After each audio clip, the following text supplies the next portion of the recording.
давхаргын тухай хичээлээр үргэлжлүүлээ. Өмнөх хичээлдэр хар цагаан гэсэн тохируулгын давхаргыг яаж шинээр бий болохыг үзсэн. За цааш нь үргэлжлүүлээд тохируулгын өөр нэг шинэ давхаргыг үүсгэхийг үзье.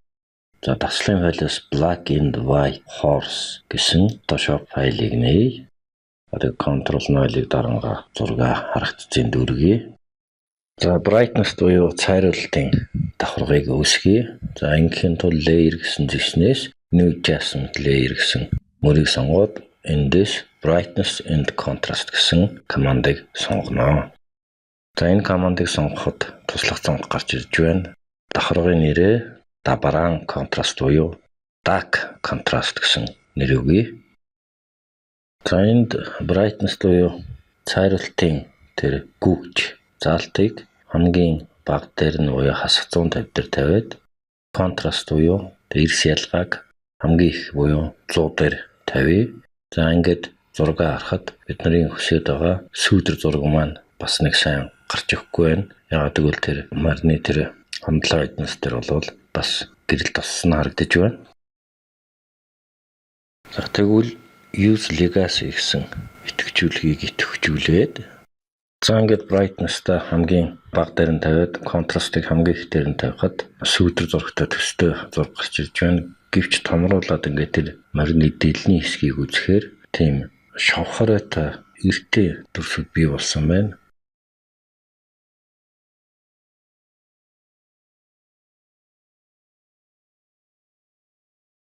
Ийм учраас brightness-а хасах 50 гээд contrast-ыг бас нэмэх 50 гэж утга өгөөд за тэгээд дахиад томруулаад харахад бол одоо бол болох хэмжээнд очсон байна.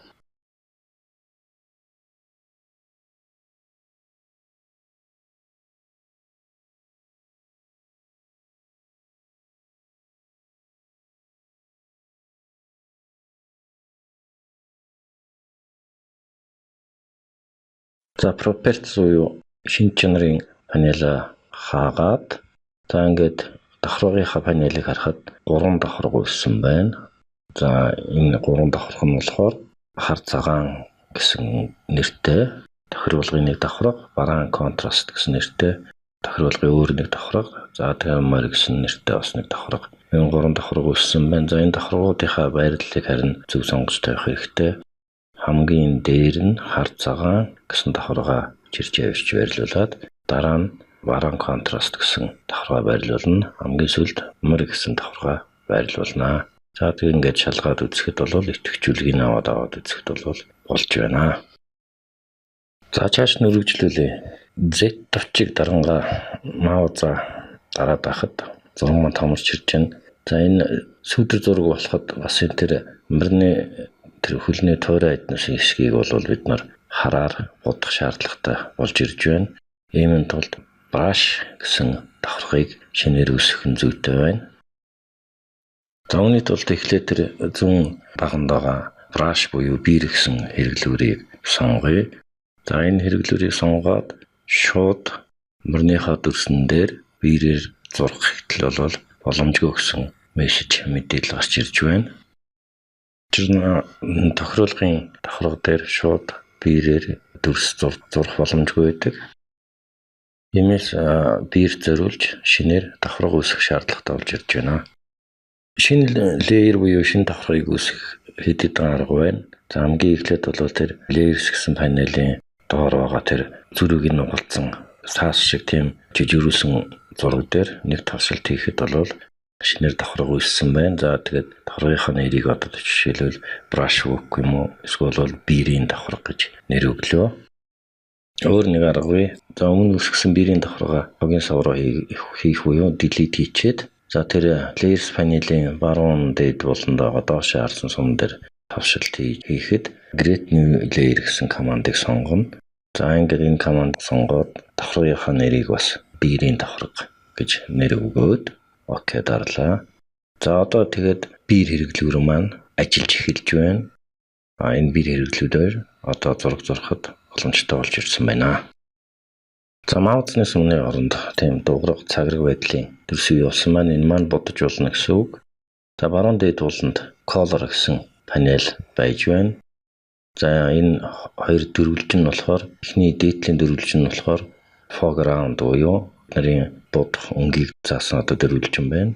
За цаатлын дөрвөлжин нь болохоор background буюу дэвсгэр өнгийг заасан дөрвөлжин байна. За энэ өнгө авах панелаас за өнгөнүүдээ ингээд сонгож болно. За жишээл хөхөнгийг сонгож аваад цагаан дэвсгэр дээр биеэр зурж байна.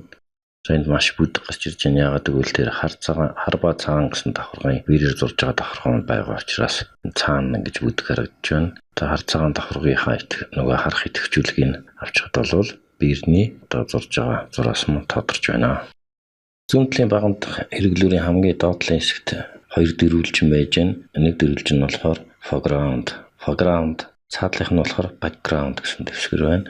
За тэгээд default буюу цаанаасаа тохируулагдсан байдлаар болохын тулд D гэсэн товчийг товчдгоо. За тэгээ биерээр зурд үзэхээр энэ зурсан биерийн маань мөрөг тийм бүдэг юм шиг харагдаад байна. Бүдэг тийм soft байдлаар уусан байдлаар үнийг өөрчилж болно. За Ctrl Z дарж өмнө зурсан зураас арилгаад маусныхаа баруун товч дээр тавшихад бол за биертэй холбогдолтой тохируулгын цонх нэгдсэн байна. За эндээс болохоор hardness гэсэн тохируулгыг 100% болгоод за size-ийг нь бол ямар ч байдлаар сонгосон болно. Тэгээд эргээд ингээд биерээр зурхад бол өнгөн тодорсон хар өнгөтэйгээр зурагдж байна. За Windows гэсэн зэснээс brush гэсэн мөрийг сонгоод OK дарахад бол brush панел маань нэгдсэн байна. За энд brush буюу биертэй холбоотой маш олон сонголтууд тохируулгууд байна. За энд нөгөө бид нарын түрүүний тохируулсан hardness нь 100% байна. За spacing гэсэн нэг ойлголт байна, тохируулга байна. За энэ маань болохоор энэ биерний одоо даралтыг нэгэсэндээ харуулж байна. За энийг 10% дээр тавиад тэгээ эргүүлээд дэвсгэр зураг дээр биерээр зурхад бол маш сайхан тийм тод жигд даралт үүссэн байна. За энийг нөгөө move төлөвийг төвчүүлээд зурсан хэсгээ ийш тийш нь зөөж хөдөлгөж болж байна. За ийм байдлаар биерэн зориулж бид нар давхар үүсгэлээ. За дараагийн хичээл дээр ингээд энэ зургаа цаашаа янзлаад явна.